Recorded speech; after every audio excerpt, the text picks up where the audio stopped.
नमस्कार साथियों, आप सभी का हमारे YouTube channel excellent classes Ajmer पे स्वागत करता हूं। साथियों, यहां पर जो लेवल 2 है उसमें जो गणित का विषय है और उस गणित के विषय में से जो लगभग 30 प्रश्न आपसे पूछे जाते हैं और साथियों इन 30 प्रश्नों में से लगभग हम 20 प्रश्नों की बात करते हैं तो ये तो गणित का आते हैं, लेकिन जो 10 प्रश्न है साथियों ये गणित की शिक्षण वीडियो के आते हैं। साथियों, अगर आप गणित की शिक्षण वीडियो की थोड़ी सी भी तैयारी करते हैं तो आप 10 में से 10 बिल्कुल राइट कर सकते हैं और आपका जो रीड पात्रता का स्कोर है वो काफ़ी बढ़ सकता है। आज की वीडियो में लगभग साथियों यहाँ पर 20 शिक्षण वीडियो के सवाल आने वाले हैं। वीडियो में आप जरूर अंत तक बने रहें, थोड़ा सा सवालों को जरूर देखें साथियों, ताकि आपको इन प्रश्नों को देखकर आप रीट में जो 27 फरवरी को आयोजित होगी उसमें लगभग 20 में से आप 18-19 सवाल आसानी से कर सकते हैं। तो शुरुआत करते हैं वीडियो की। हमारा पहला प्रश्न है साथियों, लिखा है कि जो गणित है उसकी प्रकृति कैसी होती है। यानी जो गणित है ना उसकी प्रकृति कैसी होती है, तार्किक होती है, ये कठिन है, ये अलंकारिक है या औसत विद्यार्थियों के लिए नहीं है। तो गणित की प्रकृति हमेशा क्या होती है साथियों, तार्किक होती है। तो आपका ए ऑप्शन है इसमें बिल्कुल सही रहेगा। अगले सवाल की बात करते हैं। यहाँ पर सवाल है कि अभ्यास शिक्षण निम्न में से सहयोग करता है। अगर देखो जो गणित है ना वो बिना अभ्यास के आपको नहीं आती है, तो अभ्यास शिक्षण में किसका सहयोग ज्यादा रहता है। ठीक है, तो अधिगम स्थानांतरण में वृद्धि करने में, यानी अभ्यास शिक्षण से सबसे ज्यादा सहयोग किसमें मिलता है, अधिगम स्थानांतरण में वृद्धि करने में, समस्या के हल की समझ बढ़ाने में, सैद्धांतिक ज्ञान का उपयोग करने की क्षमता में विकास करने में, या किसी समस्या के शीघ्र कार्य करने में। यानी अभ्यास शिक्षण का सबसे ज्यादा सहयोग किसमें मिलता है। तो साथियों आप सभी को पता है कि इसका सी ऑप्शन बिल्कुल सही रहेगा कि सैद्धांतिक ज्ञान का उपयोग करने की क्षमता है ना उसका विकास इससे क्या होता है, सबसे ज्यादा रहता है। तो आप है ना ज्यादा से ज्यादा अभ्यास करें गणित का, तभी आपको गणित आएगी साथियों। अगला सवाल है साथियों, क्रियात्मक गणित का क्या महत्व है। जो क्रियात्मक गणित है ना उसका महत्व सबसे ज्यादा क्या रहता है, प्रत्यक्ष अनुभव करेगा, स्वयं करके सीखने का रहेगा, या अवधारणा को स्पष्ट और स्थायी बनाने का होगा, या उपयुक्त सभी रहेगा। यानी क्रियात्मक गणित का महत्व क्या रहेगा। तो यहाँ पर जो बी ऑप्शन है ना ये सबसे बेस्ट है, यानी आपको स्वयं करके सीखना होगा, यही क्रियात्मक गणित का सबसे अच्छा महत्व है। तो यहाँ पर आपको थोड़ा सा ध्यान करना चाहते हैं, क्योंकि शिक्षार्थी स्वयं ही अगर करके सीखेगा तो उसका रिजल्ट सबसे अच्छा रहेगा। तो आपका बी ऑप्शन है इसमें बिल्कुल सही रहेगा। अगला सवाल है यहाँ पर कि गणित की भाषा का अंग है, यानी जो गणित है उसकी जो भाषा है उसका कौन सा अंग है, संकेत रहेगा, संख्या चर रहेगा, सूत्र रहेगा, या ये सभी रहेगा। तो यहां पर तो देखो साथियों, गणित के अंतर्गत संकेत होते हैं, वाक्य और संख्या चर भी होते हैं, सूत्र भी होते हैं, इन सभी का ही क्या करते हैं गणित में प्रयोग होता है। तो इसमें तो डी ऑप्शन आपका बिल्कुल राइट रहेगा साथियों, इसमें डी ऑप्शन बिल्कुल राइट रहेगा। अगला सवाल है साथियों कि गणित शिक्षण का किस विषय में सबसे अधिक महत्व रहेगा।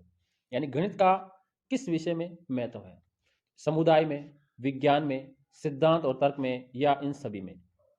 तो आप सभी को पता साथियों गणित का तो हर क्षेत्र में उपयोग होता है, ठीक है ना। समुदाय में भी रहेगा, विज्ञान में भी रहेगा, सिद्धांत और तर्क में भी रहेगा। तो इसका उपयुक्त सभी आपका आंसर रहेगा, डी ऑप्शन है बिल्कुल इसमें सही रहेगा।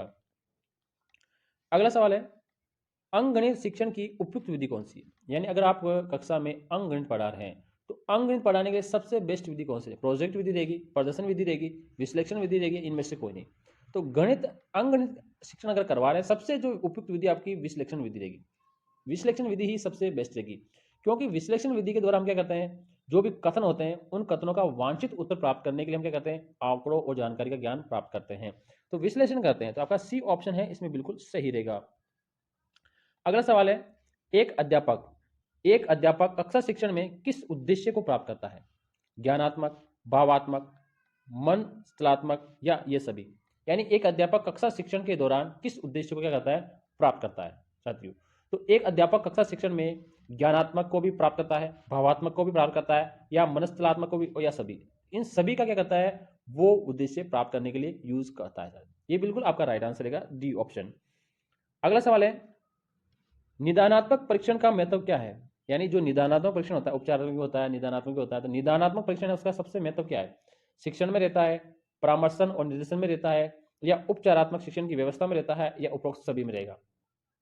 तो यहाँ पर निदानात्मक परीक्षण का जो उपयोग है, महत्व है, वो देखो शिक्षण में तो रहता ही है, ठीक है, साथ ही प्रमेशन और निर्देशन में भी रहता है, उपचार शिक्षण की व्यवस्था में भी रहता है। तो डी ऑप्शन है इसमें आपका बिल्कुल राइट है साथियों। इन तीनों ही चीजों में निदानात्मक परीक्षण का सबसे ज्यादा महत्व रहता है। अगला है यहाँ पर सवाल है, गणित शिक्षण में अध्यापक की मुख्य भूमिका क्या रहती है। गणित का जो शिक्षण करा रहा है टीचर, उस टीचर की मुख्य भूमिका कैसी रहती है, दार्शनिक रहती है, मित्र के रूप में रहती है, परामर्शक के रूप में रहती है, या इन सभी के रूप में रहती है, किस रूप में रहती है गणित की। ठीक है, तो आप सब पता है साथियों, अगर आप गणित के टीचर हैं, अगर आप पढ़ा रहे हैं, तो देखो दार्शनिक के रूप में भी रहती है, मित्र के रूप में भी रहती है और परामर्शक, इन सभी के रूप में शिक्षक की भूमिका महत्व रखती है। अगर ये भूमिका नहीं रखेगा तो शिक्षण का अध्ययन है वो सही ढंग से नहीं हो पाता साथियों। अगला सवाल है, गणित शिक्षण की उपयुक्त विधि है, यानी गणित शिक्षण की उपयुक्त विधि कौन सी है? तो गणित शिक्षण की विधि देखो, व्याख्यान विधि है, प्रदर्शन विधि है, आगमन निगमन विधि है, या सभी है? तो गणित शिक्षण की जो सबसे बेस्ट विधि अगर हम कहेंगे तो आगमन और निगमन, ठीक है। आगमन विधि की अगर बात करते हैं साथियों, ये उदाहरण से क्या करती है, ये नियम की ओर चलती है, ठीक है। और अगर निगमन की बात करते हैं तो ये क्या करती है साथियों, नियम से उदाहरण की ओर चलती है, ठीक है। तो आपको ये दोनों को याद रखना साथियों, तो इसका आपका सी ऑप्शन बिल्कुल राइट रहेगा। चलते हैं अगले सवाल की। अगला सवाल है साथियों, यहाँ पर लिखा है, निम्नलिखित में से कक्षा में गणित शिक्षण के उद्देश्यों की सटीक विशेषता नहीं है। यानी कक्षा में गणित शिक्षण अगर आप करा रहे हैं और उसके उद्देश्य की जो सटीक विशेषता है कौन सी नहीं, ये जीवन से संबंधित होनी चाहिए, सही बात है। ये व्यवहारिक पदों में भी होनी चाहिए, ये भी होना चाहिए।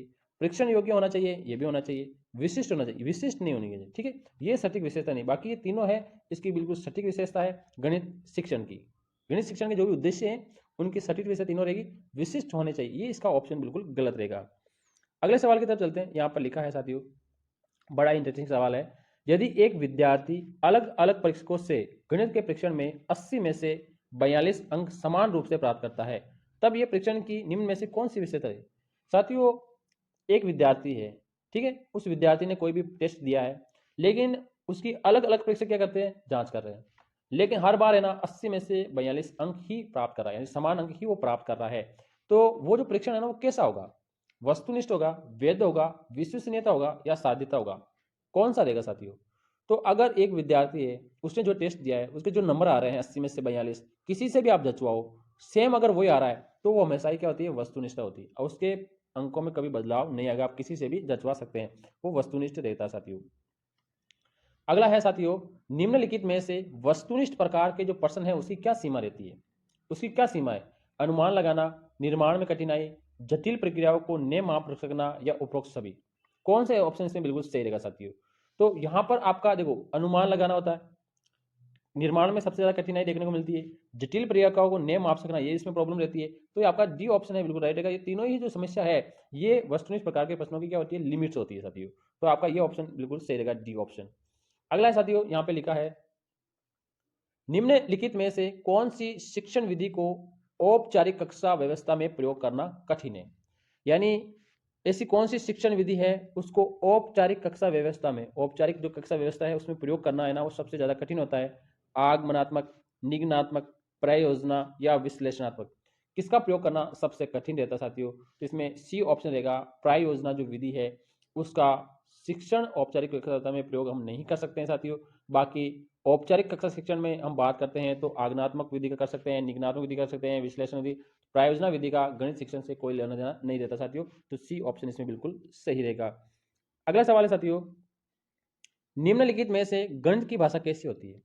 संख्यात्मक होती है, राष्ट्रीय होती है, जटिल होती है, या वैदिक होती है?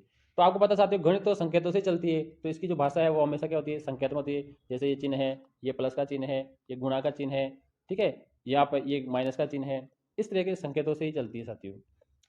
अगला सवाल है साथियों, लिखा है, निम्न में से सही मायनों में गणित क्या है? सही मायनों में गणित क्या है? मूर्त विज्ञान है, अमूर्त विज्ञान है, भौतिकीय विज्ञान है, या सापेक्षिक विज्ञान है?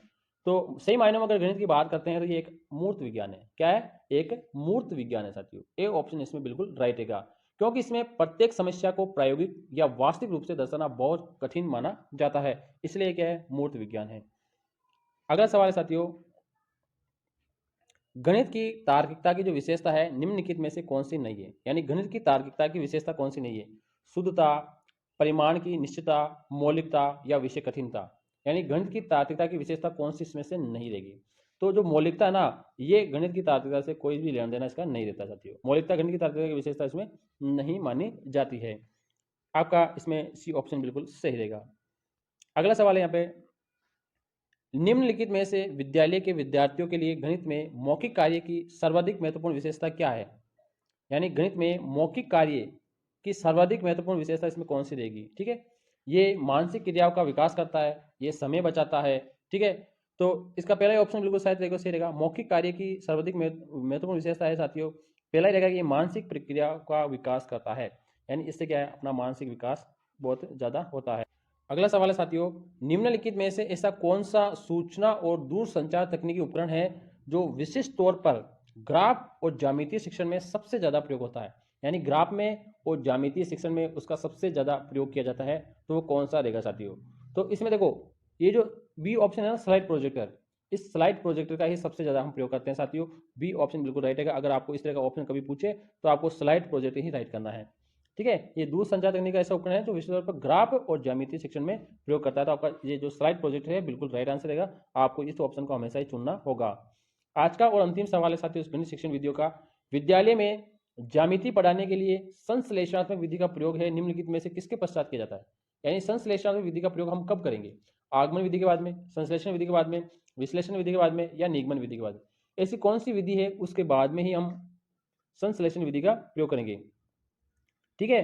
तो अगर ज्यामिति अगर आपको पढ़ानी है तो ज्यामिति पढ़ाने के लिए संश्लेषण विधि करेंगे, तो सबसे पहले आपको संश्लेषण विधि का काम में लेना होगा, ठीक है। ठीक है, संश्लेषण का प्रयोग हम करेंगे। तो इसमें बी ऑप्शन है बिल्कुल आपका राइट है साथियों। ये गणित शिक्षण वीडियो के लगभग साथियों 20 सवाल थे। वीडियो हमारा कैसा लगा है, वीडियो को लाइक शेयर जरूर करें, चैनल को सब्सक्राइब करें साथियों।